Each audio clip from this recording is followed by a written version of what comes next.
அனைவருக்கும் என் இனிய காலை வணக்கம். என் பெயர் டி. ஸ்ரீஹரி. நான் 5ஆம் வகுப்பு இ பிரிவில் படிக்கிறேன்.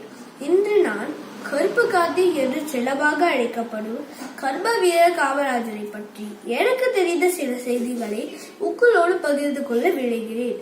1903ஆம் ஆண்டு ஜூலை 15ஆம் நாள் விருதுநகரில் குமரசாமி நாடாருக்கும் சிவகாமி அம்மையாருக்கும் மகனாக பிறந்தார். ஏழ்மையான குடும்பம். அவர் தனது தந்தையை 6 வயதில் இழந்தார்.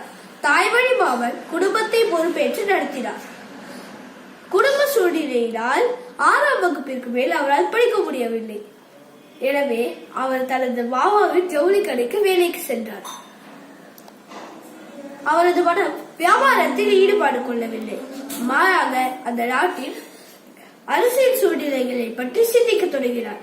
1920களில் காங்கிரஸ் தொடங்கி வைத்த ஒத்துழையாமை இயக்கம் மற்றும் 1930களில் நடைபெற்ற உப்பு சத்தியாகிரகம் போன்றவற்றில் தீவிர பங்கேற்று சிறை சென்றார்.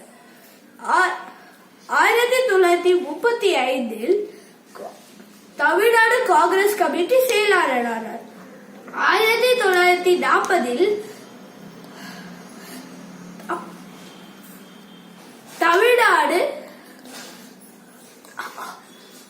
தமிழ்நாடு காங்கிரஸ் தலைவரானார். வெயிட் பண்ணு.